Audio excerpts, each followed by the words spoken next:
नमस्कार प्यारे मित्रों, स्वागत है हमारे इस चैनल पर।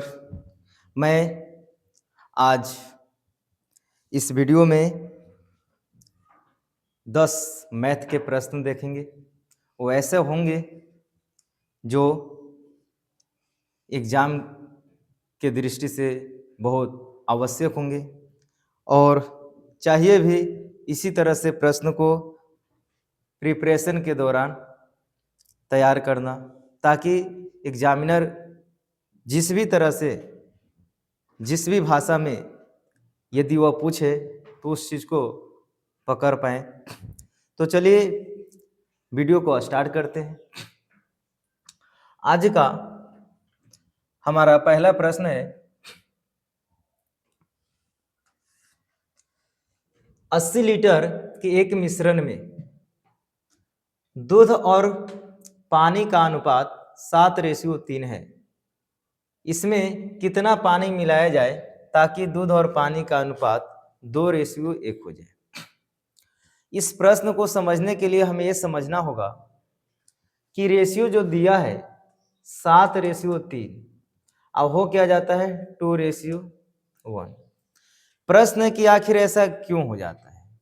ऐसा होने का कारण है पानी को मिलाना। पानी को मिलाना, यदि पानी हम मिलाते हैं तो पानी के जो रेशियो है ना वो बदल जाता है। दिखने में तो रेशियो दिखाई देता है कि दूध का भी बदला हुआ है, लेकिन ऐसे प्रश्न में दूध के रेशियो को हमें बराबर करना होगा, क्योंकि पानी मिलाया गया है। ऐसा क्यों? क्योंकि पानी मिलाया गया है। पानी मिलाने से पानी का क्वांटिटी, पानी का रेशियो भिन्न होगा। तो चलिए हम देखते हैं, यहाँ पर 7:3 से हो गया है 2:1। तो हम कोशिश ऐसा करेंगे कि ई जो है ई मिल्क हो जाएगा, आई वाटर है। ऐसा ही रेशियो दिया है। मिल्क के रेशियो हम 7 बनाएंगे, 2 को हम क्या करेंगे कि 7 हो जाए, या फिर हम क्या सोचेंगे कि 7 मतलब मिल्क का रेशियो इक्वल हो जाए।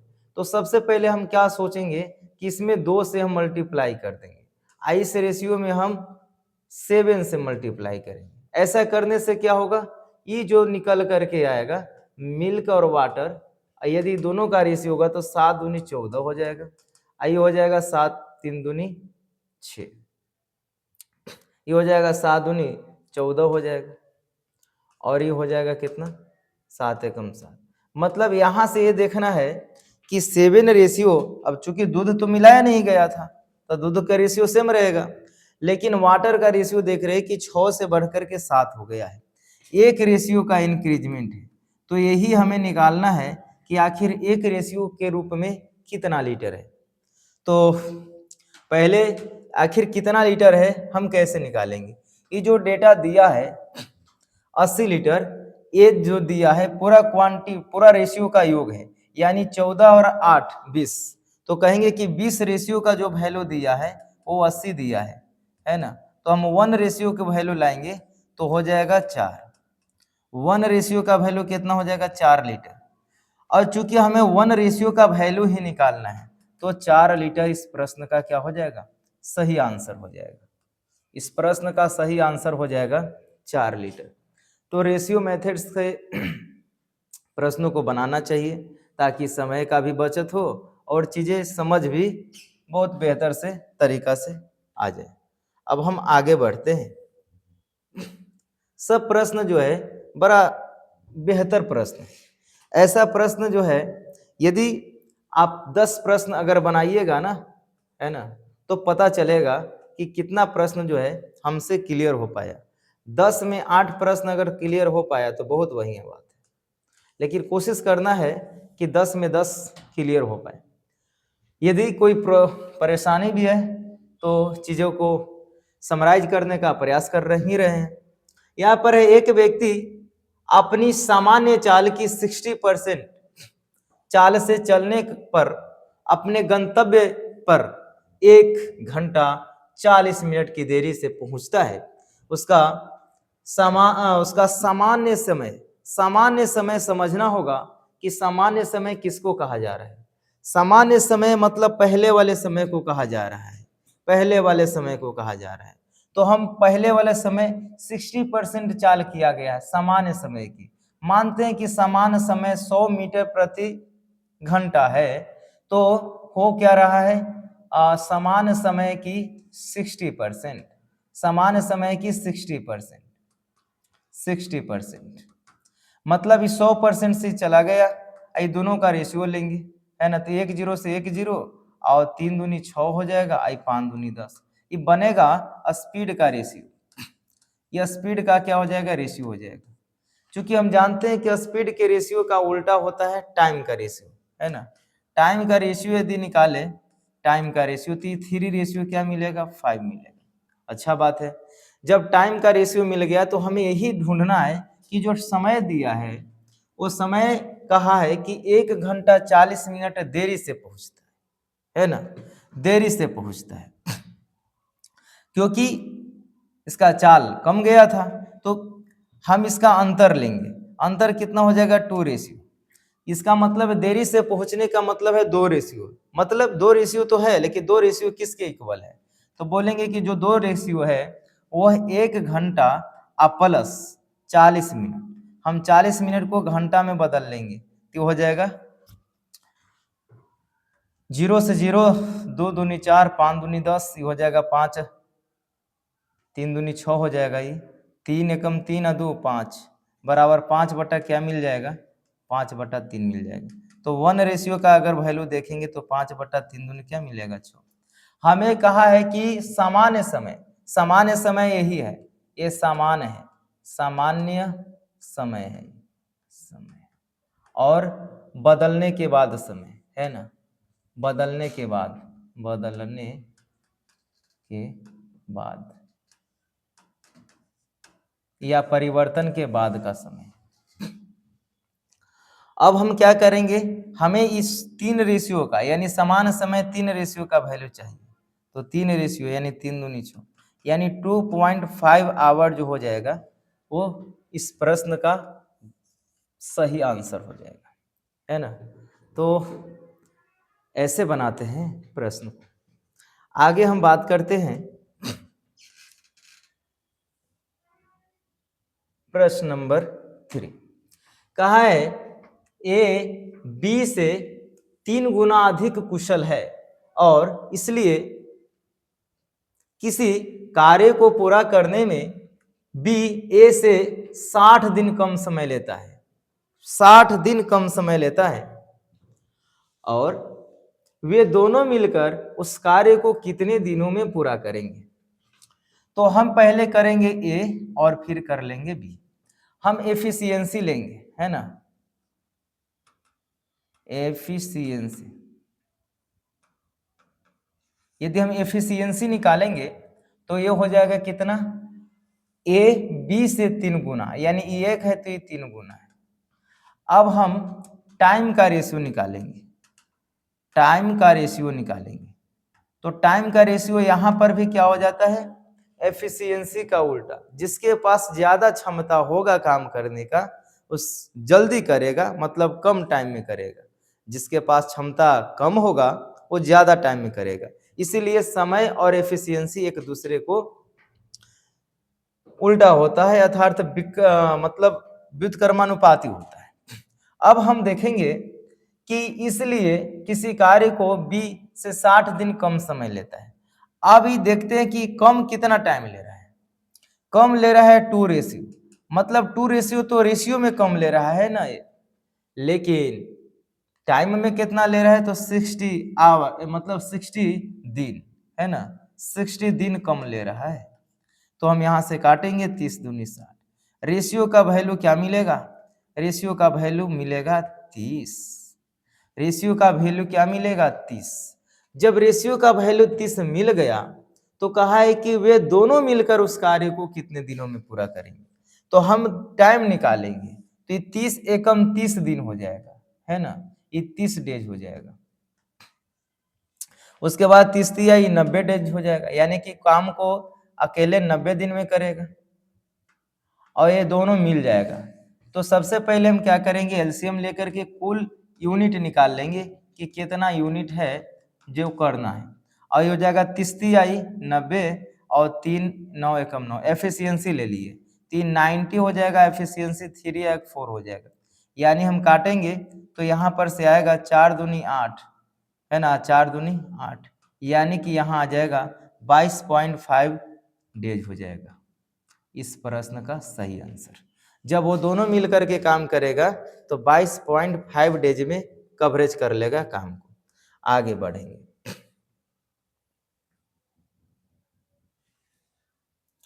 बोला है किसी राशि पर 15% वार्षिक दर से 2 वर्ष के चक्रवृद्धि ब्याज और साधारण ब्याज का अंतर 540 है, वह राशि ज्ञात करें। मतलब हमें पी राशि निकालना है। पी मतलब होता है मूलधन, है ना, मूलधन। पी मतलब क्या होता है? मूलधन। मूलधन यानी जिसको हम प्रिंसिपल कहते हैं,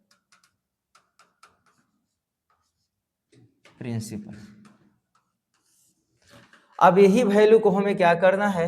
निकालना है। तो हम यहाँ पर हम स्टार लगा करके एक फार्मूला देते हैं। फार्मूला क्या होगा? सी आई माइनस एस आई। हाँ, 2 ईयर के लिए। क्या है? 2 ईयर के लिए जो फार्मूला काम करेगा 2 ईयर के लिए करेगा। फार्मूला जो काम करेगा 2 ईयर के लिए बराबर पी आर स्क्वायर बटा 100 के होल स्क्वायर। अभी फार्मूला का इस्तेमाल करेंगे और कोशिश करेंगे प्रश्न को जल्दी से जल्दी हल करें। सी आई और एस आई का जो डिफरेंस दिया है वो 540 है और पी का वैल्यू निकालना है और आर का जो वैल्यू दिया है, आर को हम रेट कहेंगे और रेट का वैल्यू कितना दिया है? 15। 15 का वर्ग करेंगे तो 225 हो जाएगा। अब बटा हो जाएगा 100 का वर्ग यानी 4 जीरो हो जाएगा। यहाँ से देखेंगे तो 25 नामा हो जाएगा 225। अब 25 चौका 100 डबल जीरो बैठेगा। 9 से यहाँ उड़ाएंगे 9 छक 54 इधर 60 मिलेगा। अब हम तिरछे गुना कर लेंगे तो 6 चौका 24, 24 पर डबल जीरो और हाँ 3 जीरो हो जाएगा। मतलब पी वैल्यू हो जाएगा 24,000 हो जाएगा। प्रश्न का सही आंसर हो जाएगा ऑप्शन नंबर बी। नेक्स्ट, यदि लग रहा है कि हमें बहुत बेहतर तरीके से समझ में आ रहा है, प्रश्न का लेवल अच्छा दिख रहा है, तो शेयर करते रहे और लाइक सब्सक्राइब जरूर करें। यहां से हम देखेंगे आगे तो प्रश्न नंबर, एक बर्तन को 60 लीटर दूध है, एक बर्तन में 60 लीटर दूध है, इसमें से 6 लीटर दूध निकालकर उतना ही पानी मिला दिया जाता है। यह प्रक्रिया 2 बार और दोहराई जाती है। अब बर्तन में दूध की शेष मात्रा कितनी है? तो सबसे पहले हम एक यहाँ पर भी एक फार्मूला का इस्तेमाल करेंगे, है ना, फॉर्मूला। अब फार्मूला होगा कैसा? फार्मूला होगा कैसा? ऐसा होगा, अंतिम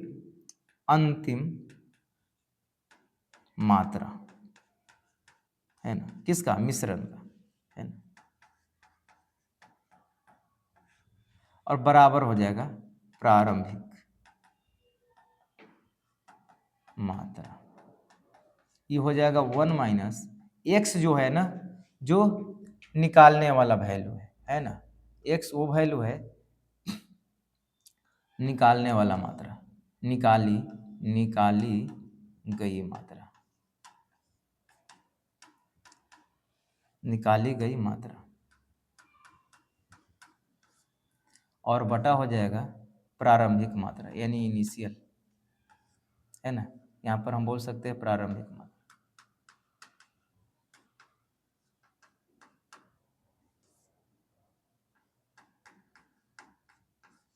और पावर में, इसके टोटल पावर में हो जाएगा जितना बार प्रोसेस, है ना, प्रोसेस के बार हुआ है वो चीज। चलिए, एन हो जाएगा, पावर में एन हो जाएगा, पावर में हम बता देंगे, प्रोसेस हो जाएगा कितना बार हुआ। अब ये फार्मूला याद करना है, इसको हम कहेंगे कि शॉर्ट फॉर्मेट में लेकर के चलो। हम कहेंगे इंड, है ना, इनिशियल, इसे 1 माइनस एक्स हो जाएगा एक्स बटा इनिशियल। अब फिर क्या कर लेंगे, पावर में n टाइम्स, है ना। हम जे बार करेंगे उतना, तो छोटे से शब्द में इस्तेमाल करेंगे फार्मूला को। ये याद करना आसान है, और सबसे ज़्यादा क्या है कॉम्पिटिटिव एग्जाम में कि फार्मूला याद करके प्रश्न को बनाते रहने से ही ज़्यादा बेहतर परिणाम मिलता है। ऐसा नहीं कि हम मान लेंगे कि फार्मूला याद है और हम मान लिए कि हम ऐसे आएगा प्रश्न तो बना लेंगे, लेकिन वहाँ समय का खेल हो जाता है। जब हम मान करके चलते हैं, वहाँ जब बनाने के लिए बैठते हैं तो पता चलता है कि यही फार्मूला सब चीज़ आ रहा था, तो सब चीज़ रहा था, लेकिन समय के अनुकूल प्रश्न को डील नहीं होने के कारण हम नहीं बना पाते हैं। तो सबसे पहले कि प्रश्न जो बनेगा, इस फार्मूला भले ही इजी है, प्रश्न अच्छे लेवल का है। दूसरी बात है, इस पर अभ्यास की जरूरत होता है, तब हम मिनटों में और सेकंडों में बनाने का प्रयास कर लेते हैं। अब यहाँ पर देखेंगे कि अब बर्तन में यानी शेष मात्रा कितनी, लास्ट वाला वैल्यू निकालना है। हमें लास्ट वाला वैल्यू निकालना है, इंड वाला दूध की मात्रा निकालना है ना। इंड में यानी कि अंत में दूध की शेष मात्रा कितनी है, शेष मात्रा कितना है इंड में। तो हम यहाँ पर देखेंगे कि प्रारंभ में कितना लीटर है, 60 लीटर है, तो 60 हो जाएगा। 1 माइनस निकाली गई कितना, 6 लीटर बटा 60 हो जाएगा। अब पावर में कितना बार, अब यहाँ पर है कि निकाल कर उतना ही पानी मिला दिया जाता है। यह प्रक्रिया 2 बार और, जैसे इस टोटल 3 बार है। इस चीज को समझने के लिए ऐसा मान के चलो कि हम एक बार नाश्ता दे दिए और 2 बार और दिए, तो कितना बार हो गया। यदि आप कहीं गए हैं, वहां आपको एक बार नाश्ता मिला और 2 बार और मिला, तो टोटल कितना बार नाश्ता हो गया, 3 बार हो गया। तो यहाँ पर टोटल जो है प्रोसेस 3 बार हो जाता है। टोटल प्रोसेस उसी तरह से यहाँ पर भी प्रोसेस कितना बार होता है, 3 बार। अब होता है 60, ये हो जाएगा 1, आइए 10 बार में, 10 में से एक जाएगा 9 बटा क्या हो जाएगा 10। अब पावर में कितना हो जाएगा 3, यहाँ हो जाएगा 60, अब गुने कितना हो जाएगा, तो 1 पर 3 जीरो हो जाएगा, और यहाँ पर हो जाएगा 9 का क्यूब, 9 का क्यूब हो जाएगा 729। ये सब याद रखने की आवश्यकता है। 1 जीरो से 1 जीरो गया, यहाँ देखेंगे 9 छक 54, यानी कि यहाँ पर 54 मिल रहा है। 54 5 6 दूनी 12, 12 5 17 के साथ हासिल 1, 9 से 63 63 है 1 64, और 2 पॉइंट हटा देंगे, यानी 64 पॉइंट्स 9 सत्ते, अच्छा 9 पढ़ रहे हैं ना, यहाँ मिस्टेक हो रहा है। 9 छक 54, 54, 7 छक 42 43 44 हो जाएगा, मिस्टेक हो रहा था, क्या हो रहा है। 9 छक 54 की 4 5, 6 दूनी 12, 12 5 17 के साथ हासिल 1, 6 सत्ते 42 है 1 43, यानी यहाँ पर ही हो जाएगा 43.74। ये पॉइंट हटा दिए। चाहते तो हम नहीं भी गुना मतलब चाहते ना तो हम ये पूरा हल ना करते, या फिर भी हम प्रश्न के ऑप्शन पर चले जाते। वो कैसे, जब हम देख रहे हैं कि 9 छक 54 हुआ यानी 4 मिला, तो 4 मिला, पॉइंट तो लगाना है, क्योंकि बटा के नीचे 2 जीरो है तो पॉइंट तो लगाना है। कोई ऐसा ऑप्शन ही नहीं दिख रहा था, कोई ऐसा ऑप्शन नहीं दिख रहा था, यहीं पर दिख रहा था, तो हम ऐसे लगा सकते थे। लेकिन कभी ऐसा भी हो सकता था कि 6 के बाद 4 होता और एक अंक ही रख दिया गया हो, तो ऐसे केस में गलती भी होने की संभावना है। तो थोड़ा सा रिस्क ना ले और थोड़ा सा हल कर ले तो और बेहतर है। अब हम आगे बढ़ते हैं।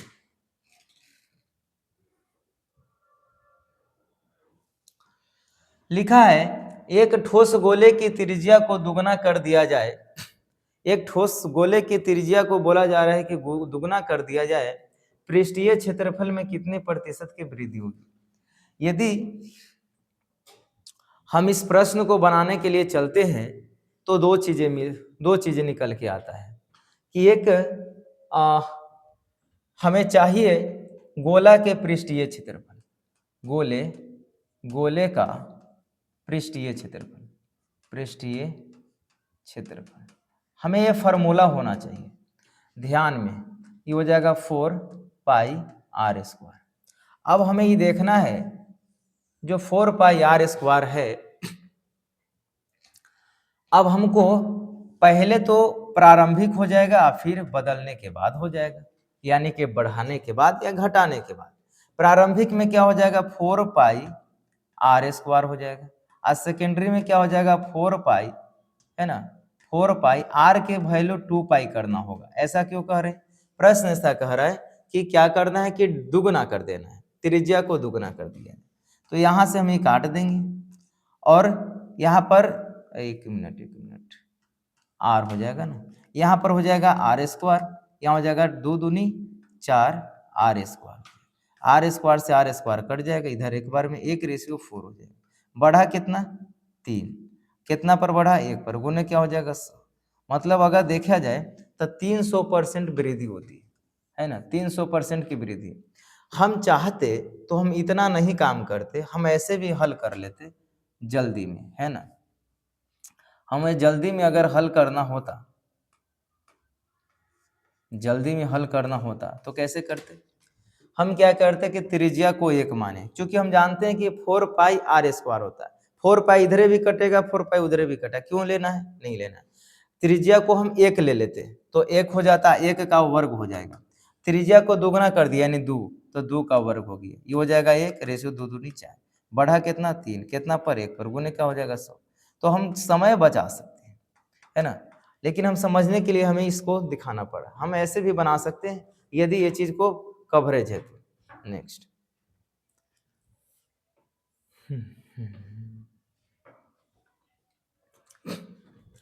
ए बी और सी एक व्यापार में 3:4:5 के अनुपात में निवेश करते हैं। 6 महीने बाद सी अपनी आधी पूंजी निकाल लेता है। यदि वर्ष के अंत में कुल लाभ 25,800 है तो सी का हिस्सा क्या है।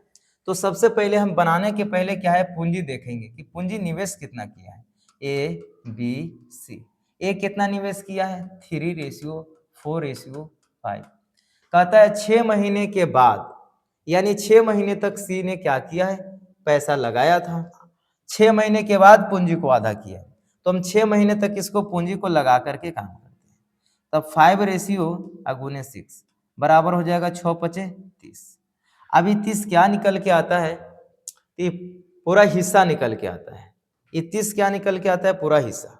और इधर भी क्या हो जाएगा, इधर आराम से जो है कि चलते आ रहा है ना, ये सब बाहर नहीं निकल रहा है, यानी अपने राशि को भी कम बेसी नहीं कर रहा है।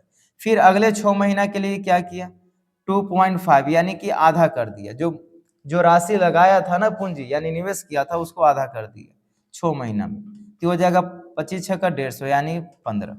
अभी सोचना है कि एक साल में जो है कि इसका कुल राशि 30 और 15 45 हो जाता है, कुल राशि क्या हो जाता है 45 एक वर्ष में। अब इसके पास कुल राशि कितना हो जाता है 12 महीना, क्योंकि एक वर्ष में 12 महीना पर निकालते ही है ना, ऐसा रूल्स है कि 12 महीना पर निकालेंगे। तो बरचौक 48, ये 48 पूरा धन हो जाएगा, ये हो जाएगा 12×3=36। 12 कहाँ से गुना कर रहे हैं, क्योंकि 1 ईयर, एक ईयर में क्या हो रहा है 1 ईयर में क्या होगा 1 ईयर बराबर 12 मंथ। तो 12 मंथ जो हो रहा है हम 1 ईयर पर बात कर रहे हैं। अब ये हो जाएगा कितना, ये हो जाएगा 36:48, रेशियो हो जाएगा 15, अच्छा 15 और 45, ये टोटल 45 हो जाएगा। अभी भी कटेगा 9 से कटेगा नहीं, 3 से, 12×3=36, 16×3=48, 3 से काट रहे, 15×3=45। अब हम देखेंगे कि जो राशि है ये राशि क्या चीज का है, ये हिस्सा है ना, ये हिस्सा का राशि है, हिस्सा हर कोई का कितना कितना हिस्सा मिल रहा है उसका वैल्यू है। अब यहाँ पर हम देखेंगे कि सबको काउंट करो, क्योंकि कुल लाभ दिया है, कुल लाभ कितना होगा तो हो जाएगा 6 5 11 2 13 के 3 हासिल है, 1 2 3 1 4, 43 रेशियो का वैल्यू कितना है तो कहेंगे 258/00 है ना। अभी होगा 76×18 मतलब 6 बार में ही जा रहा है 00, रेशियो का वैल्यू कितना आ जाएगा 00। अब हमें क्या निकालना है सी का हिस्सा, सी का हिस्सा कितना है तो बोलेंगे सी का जो हिस्सा है वो सी का हिस्सा कितना है 15 रेशियो, हमें 15 रेशियो का वैल्यू निकालना है। तो देखेंगे 15 गुने 1 रेशियो का वैल्यू होया 600, तो 15 छः का 90 पर डबल जीरो बैठा दे, यही राशि हो जाएगा 9000। किसके लिए? तो कहेंगे कि बी के लिए 9000 हो जाएगा टोटल। तो ऐसे रेशियो मेथड का इस्तेमाल करेंगे तब जा कर के प्रश्न सीजीएल, रेलवे और बिहार एग्जाम्स के प्रश्न को डील करेंगे।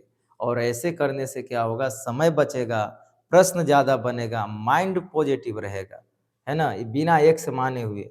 अभी भी हम इतना प्रश्न जटिल बना रहे हैं, कहीं पर भी एक्स नहीं मान रहे हैं, है ना। ठीक है, आगे।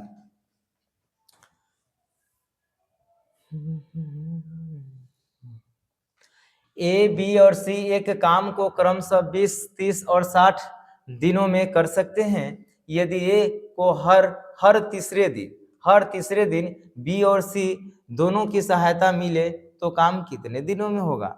मतलब 2-3 व्यक्ति है, ए बेचारा एक पहला दिन तो अकेले किया, दूसरों दिन अकेले किया, तीसरा दिन जब किया ना तो बी और सी आकर के सहायता दे रहा है, अर्थात वो भी मिलजुल करके काम कर रहा है। तो हमें ये देखना होगा कि आखिर ए एक दिन में कितना काम करता है, कितना बोझाड़ होता है, दूसरा दिन में कितना बोझाड़ होता है, और तीसरा दिन तीनों मिल करके कितना बोझाड़ होता है। यदि ये हमें पता चल जाए तो बहुत काम बन सकता है। और इससे पहले हमें टोटल काम देखना होगा कि आखिर टोटल काम है कितना काम करना है टोटल। चलिए, तो पहले क्या हो जाएगा, ये 20 हो जाएगा, ये हो जाएगा ए के लिए, है ना, ये ए के लिए होगा, बी के लिए होगा सी, ये 20 हो जाएगा, ये 30 हो जाएगा, ये 60 हो जाएगा। जब हम इसका रेशियो लेंगे तो इस तरह से 60 आ जाएगा टोटल वर्क, ये होगा 20 3 60, 30 दूनी 60, 60 है कम 60। अब यहाँ पर यही देखना है, ये जो है आज किया, है ना, आज की 1 दिन 2 दिन 3 दिन, पहला दिन किया 3 काम हो गया, दूसरा दिन ए द्वारा ये किया, फिर ए किया, 3 दिन फिर किया, है ना। अभी जो यहाँ हुआ है तीसरा दिन, इसमें कौन है, ए प्लस बी प्लस सी, ये तीनों मिल करके कर रहा है ना। अब तीनों मिल करके यहाँ पर कर रहा है तो हो जाएगा 3 और 2 5 1 6, यानी कि 6 यूनिट काम होता है। अब यहाँ देखना है कि 1 2 3 3 दिन में कितना यूनिट काम हुआ, 6 3 9 और 3 12, 3 दिन में 12 यूनिट काम हुआ, तो हम 12 से क्या कर देंगे, भाग लगा देंगे। हम कलर थोड़ा सा चेंज करते हैं, जितना यूनिट आएगा उतना से क्या करना है, भागा। जब भागा लगाएंगे तो 12 25 60 आएगा। ये 5 जो आया उसमें कितना से मल्टीप्लाई करेंगे कि आंसर होगा, तो देखेंगे ये काम जो 12 काम हो रहा था 1 2 3 दिन में हो रहा था, तो हम 3 से गुना कर लेंगे, तो टोटल हमें जो वैल्यू आएगा वही वैल्यू हो जाएगा 15 दिन। 15 दिन में क्या हो जाएगा, वह काम क्या हो जाएगा, पूरा बढ़िया से क्लियर होगा, साफ सुथरा काम एकदम, बोझा खेत में से सब के सब ढोवा जाएगा, 60 बोझा था, क्लियर हो जाएगा। नेक्स्ट,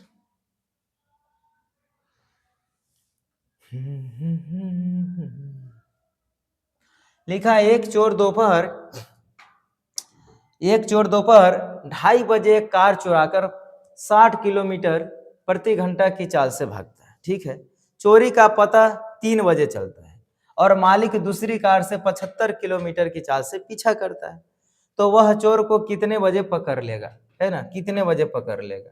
तो पहले हम मान के चलते हैं कि यहाँ से यहाँ पर गया, चोर यहाँ है ना, चोर यहाँ है, और चोर यहाँ जो 60 किलोमीटर के हिसाब से भाग रहा है ना, 60 किलोमीटर प्रति घंटे से। यहाँ पर मालिक है, ये 70 के हिसाब से भाग रहा है, 75 किलोमीटर पर घंटा के हिसाब से भाग रहा है, यानी दोनों दौड़ रहा है एक दिशा में। अंतर यहाँ पर देखेंगे कि कितना किलोमीटर का है। पहले देखेंगे कि 2:30 बजे से 3 बजे मतलब आधा घंटा, है ना, तो आधा घंटा तक भागा है, कौन भागा है आधा घंटा तक, आधा घंटा तक, यानी 1/2 आवर तक कौन भागा है, चोर, है ना। चोर इतना दूर चोर भागा है, चोर की तय की गई दूरी, चोर की तय की गई दूरी, है ना, चोर कितना दूरी तय करता है कि हो जाएगा 1/2 और 60 बराबर हो जाएगा 30, है ना, किलोमीटर पर घंटा, किलोमीटर पर घंटा। अब ये से ही कट जाएगा, 30 दूनी 60, यानी 30 किलोमीटर। 30 किलोमीटर जो दूरी है वो चोर दौड़ गया, तब मालिक को पता चला, तब एक ही टाइम में मान के चलो दोनों दौड़ रहे हैं। तो ऐसे केस में क्या करेंगे, ये टोटल जो है 30 हो जाएगा, है ना। टोटल ये 30 किलोमीटर हुआ जो अंतराल है, और हम पकड़ने में लगा समय, हम बोलेंगे पकड़ने में लगा समय, पकड़ने में लगा समय, लगा समय, पकड़ने में लगा समय बराबर क्या करेंगे, ये जो दूरी है दूरी को ऊपर लिख लेंगे 30 किलोमीटर, अब बटा हो जाएगा अंतर, क्योंकि एक ही दिशा में जा रहे हैं तो सापेक्ष अंतर निकालेंगे तो 15, और यहाँ से 15 दूनी क्या हो जाएगा किलोमीटर पर घंटा, ये किलोमीटर से कट जाए, यानी कि हम कह सकते हैं कि 2 घंटा, क्या बोलेंगे 2 घंटा में पकड़ लेगा। कितना घंटा में, 2 घंटा। अब सोचना है कि 3 बजे से मालिक दौड़ना शुरू किया था और 2 घंटा दौड़ा, सिंपल, तो 5 बजे पकड़ा जाएगा, है ना। कितना बजे, हाँ। अब यहाँ पर जो है दोपहर को चला पता, लेकिन अब दोपहर से क्या बनेगा, शाम, तो शाम 5 बजे क्या होगा, मालिक ने चोर को दबोच लेगा, है ना, ऐसा ही। अच्छा, असंभव तब हो पाएगा जब चोर पहले दौड़ा और चाल यदि अगर कम रहता, चोर से चाल कम होता यदि किसका, मालिक का, तो चोर फरार हो जाता, है नहीं। अब अधिकांश केस में ऐसे ही होता है, चोर की स्पीड पहले से भी रहता है और पता चलने के बाद वो उसका और स्पीड ज्यादा हो जाता है, और क्योंकि जान भी बचाना होता है, इस कारण से अधिकांश केस में चोर पकड़ा ही नहीं जाता है। लेकिन जब प्रश्न बनाएंगे तो प्रश्न के अकॉर्डिंग बात करेंगे, है ना। नेक्स्ट,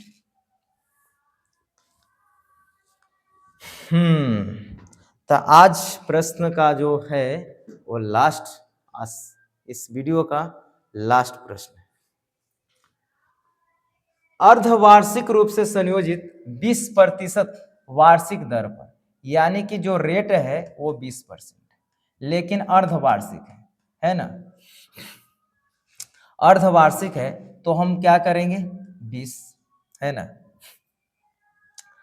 ये 12 महीना में लग रहा है ना, ये 12 महीना में, अर्धवार्षिक मतलब होता है 6 महीना, तो ये 6 से भागा लगाएंगे, 2 और 2 10 दूनी 20, ये हो जाएगा कितना 10 वर्ष।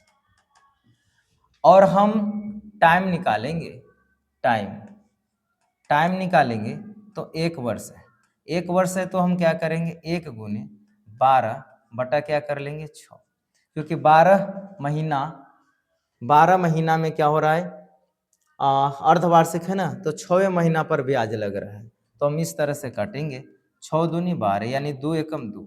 अब यहाँ टी बराबर नहीं, हम एन बराबर कहते हैं, एन बराबर, है ना, 2 बार, कितना 2 बार लग जाएगा, 1 वर्ष में 2 बार ब्याज देना पड़ेगा। तो पहले हम इस चीज को कैलकुलेट करते हैं, ध्यान देना है कि इसमें क्या करना है, 12 से भाग लगा करके 6 से गुना कर देना, 6 से गुना, 3 से गुना, 4 से गुना, जो भी कहे, त्रिमासिक है, द्विमासिक है, जो भी कहे, द्विमासिक 2 से कह देंगे। इसमें क्या है कि ऊपर 12 होना चाहिए, टाइम में क्या होगा ऊपर 12 होना चाहिए, इसमें क्या होगा 12 नीचे होना चाहिए, ये ध्यान देना है। और यदि इस चीज को आप कंप्लीट कर लेते हैं तो मामला तो एकदम ठंडा है। अब हम क्या करेंगे, 10% का जो चक्रवृद्धि ब्याज होता है, 10% का चक्रवृद्धि ब्याज 2 वर्ष के लिए, 2 बार के लिए, तो हम सक्सेसिव लगाते हैं, तो इसका वैल्यू क्या निकल के आता है, इसका वैल्यू जो है, ब्याज जो है 10% का ब्याज जो है, ये हम सक्सेसिव लगा लेते हैं तो 21% लेकर के आते हैं। अब 21% कैसे आया, हम इस बार लिख देते हैं, लेकिन प्रयास करना है कि जो सक्सेसिव लगा करके कुछ वैल्यू को जानकारी में रखें, ताकि हम हर प्रश्न को और थोड़ा टाइम बचा करके प्रश्न को डील कर पाए। यही कारण है कि हम डेटा को रखने के लिए बोल रहे हैं। यहाँ पर क्या करना, 10% प्लस 10% हो जाएगा, प्लस माइनस यहाँ पर सक्सेसिव हो जाएगा, तो यहाँ पर प्लस से हो जाएगा क्योंकि बढ़ ही रहा है ना, तो यहाँ पर हो जाएगा 10 गुने क्या हो जाएगा 10 बटा क्या हो जाएगा 100, डबल जीरो से डबल जीरो कट गया, इधर क्या मिलेगा 100 एकम 100, 10 दूनी 20, 20 है 21% हो जाएगा, आंसर क्या हो जाएगा 21%, तो 21% वो आ जाएगा। तो हम सक्सेसिव लगा देंगे, केस बन जाएगा। अब हमें ये जो वैल्यू देने होता है, ध्यान एक और देना है, कि जो राशि देले होता है वो राशि 100% होता है। पहला बात कि राशि जो देता है वो 100% होता है, जो पी जो होता है वो 100%, ये जो होता है उसमें 100% से अधिक होगा, क्योंकि मूलधन भी उसमें होता है और ब्याज भी इंक्लूड होता है ना। तो हमें निकालना क्या है, 21% का वैल्यू। तो हमको दिया क्या है, 100% का वैल्यू दिया है, कितना, 12,000। अब डबल जीरो से डबल जीरो कट गया, अब परसेंट का वैल्यू हो जाएगा कितना, 1200, 120। हमें 121% का वैल्यू निकालना है, तो हो जाएगा 12 जीरो गुने 21। अभी हो जाएगा जीरो, ये हो जाएगा जीरो, आई हो जाएगा 12, 2 एकम 2, 2 एकम 2, किनारे किनारे से गुना कर लेंगे, फिर तीछे थे, 2 दूनी 4, 1 एकम 4, 2 दूनी 4, 1 एकम 4, 1 5, 2 एकम 2, यानी 25-20। प्रश्न का आंसर जो हो जाएगा वो 25-20, यानी कि ऑप्शन नंबर ए हो जाएगा करेक्ट आंसर, यही हमारा आंसर मिलेगा। तो इस तरह से हम प्रश्न को डील करते हैं और सिखाने का भी प्रयास करते हैं, ताकि प्रश्न को बना करके और थोड़ा सा